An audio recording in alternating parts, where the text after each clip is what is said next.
As I had mentioned in other videos, this week has been one of procrastination for me, and that is not a normal thing for me. So I decided that I wanted to delve deeper into identifying what is causing me to be procrastinating. And so I also thought I would jump on here because this is a hot topic that I thought that it might benefit you also. So the first one is keeping track of the time of day that you're procrastinating the most. Is it a certain time? Is it a certain like time after an event that you do? Like, is it every day after lunch? Is it every day at 11 o'clock, let's say? Maybe your mind is tired because it just needs a little break from working all morning. Try to identify what time of day it is so that you know how to kind of move forward with this and take control of your time and get that back because procrastination is no fun. And the second one is considering the task complexity and difficulty. How hard is the task that you're wanting to do? Are you making this task bigger than it actually is? Are you thinking it's more complicated? Like, I hate to do my taxes.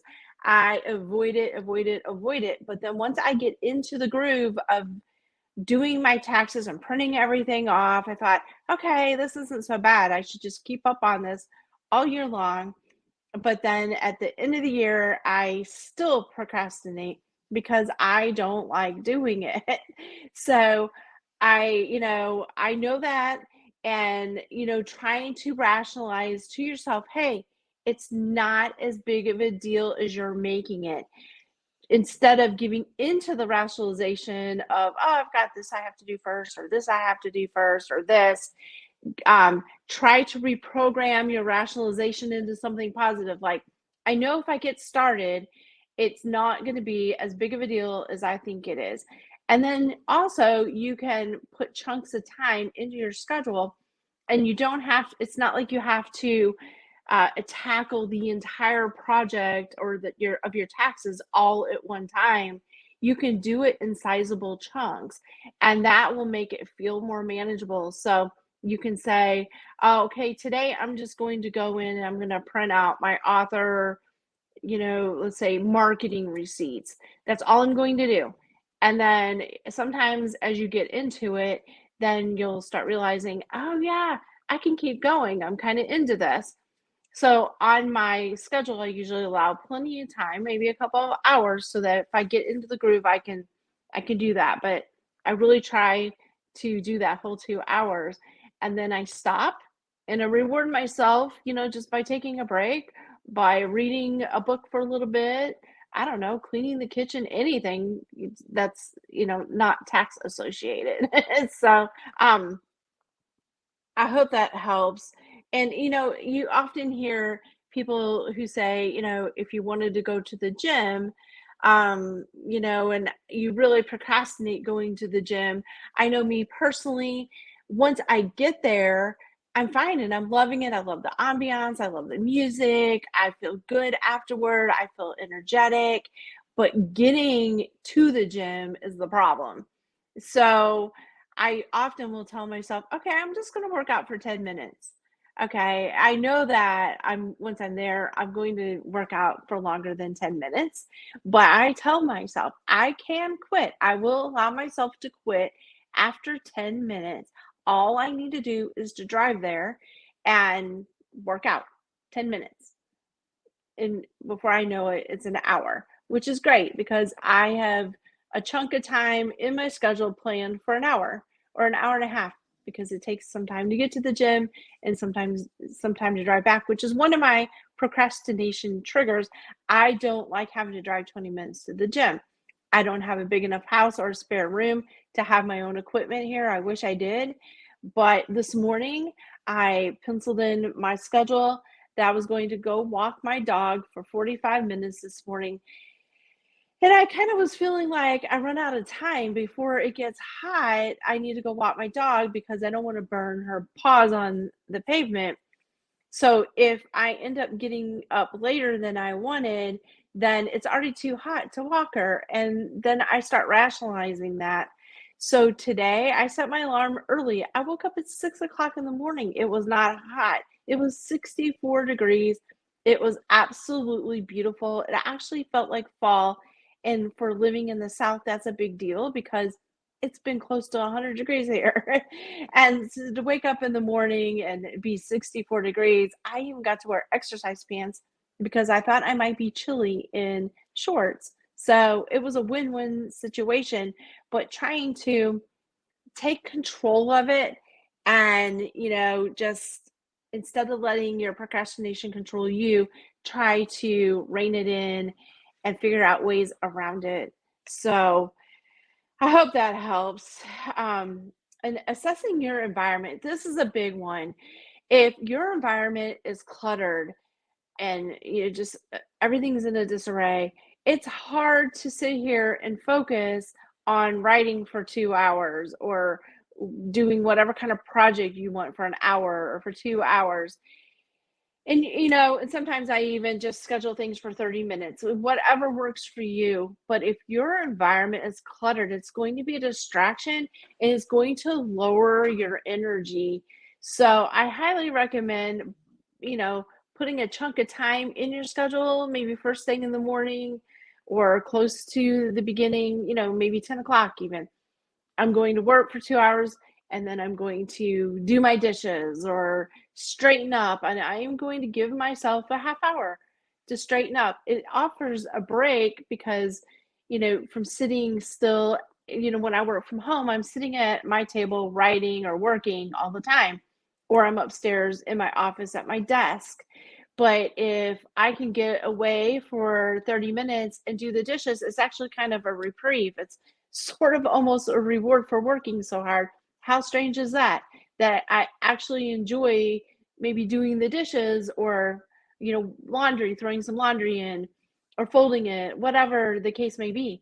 But if you can actually make that a reward, that's even a bonus. So, but it doesn't have to be that way. Just block in times to make sure your environment is conducive to productivity. And I think that you'll find that maybe your procrastination has gone down and is lower, decreased, because sometimes it's hard to focus on a project if you know that you have all this other stuff that you need to have done. So try to make sure that you block time out for that.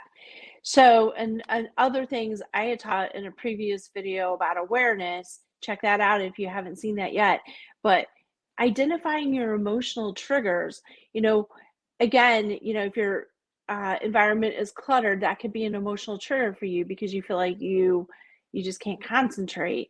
Um, Thinking about like, why am I avoiding doing my taxes, or why am I avoiding doing this project? If you can identify it, then you can kind of come up with strategies around that by even, doing it first thing. I try to do the things I'm procrastinating the most when I wake up early on. Maybe even after I walk my dog. On the days that I walk my dog, I would like to walk her every day, but I don't always do that. So, trying to put your things that you're procrastinating as close to your day as you can. That's great.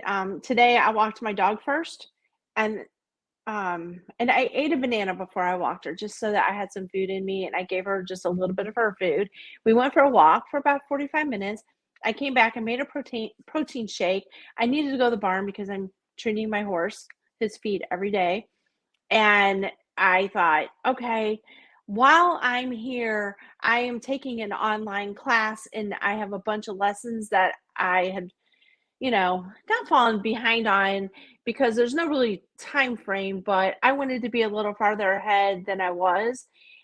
That taking care of my horse and mucking out a stall and things like that gave me ample opportunity to listen to my classes as well as cleaning out, you know, the the lean-to shed that he was in.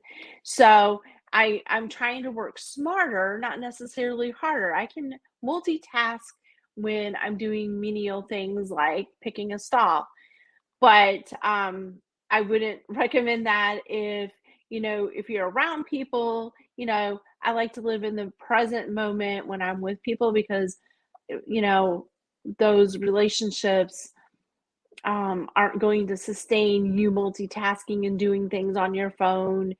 Give them the attention that they deserve because that's respectful. But if it's a menial task, such as watering the flowers outside, now here's the difference.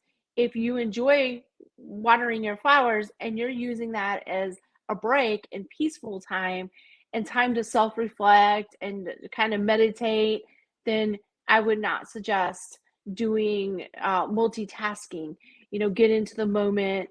While I was on my walk, I did not listen to my phone. I was smelling the the fresh breeze. It just smelled like fall today. I don't know. It's August, so I don't know what's up with that, but I loved it.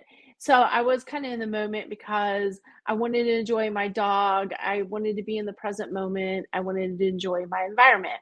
So, um, but back to identifying your emotional triggers, what is causing your procrastination? Can a different time of day make a difference? Can not trying not to overthink it and just doing it first thing in the morning, would that help? Cleaning up your environment, would that help? Try to figure out what the problem is so that you can figure out a way around it. And then look at your procrastination habits. Um, at what point of the day are you most unproductive? So for me, after I eat lunch, I get kind of, I don't know, tired maybe, so I'm going to do more fun task then. Maybe I'll answer emails even, or something lighter as opposed to recording a YouTube video. I want to be fresh and alert when I am recording the videos so that my energy and my enthusiasm comes across to you and like I'm trying to help you.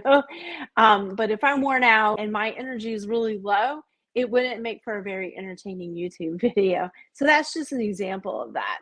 So remembered that identifying procrastination and overcoming being a procrastinator, it takes time. So be patient with yourself and just do a lot of inner self reflection so that you can figure out how to overcome this.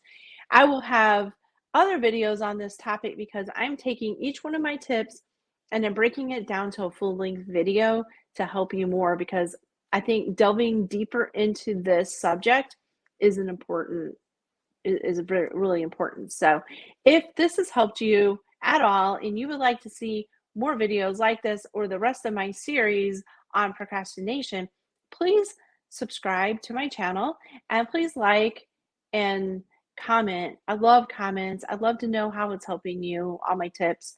I love to know your, any kind of suggestions or things that you're going through. So I do read every comment. So please feel free to do that. And until next time, I hope that you hit this ball out of the field on this procrastination thing, and I hope that you can overcome this because I really want you to be successful. Until next time.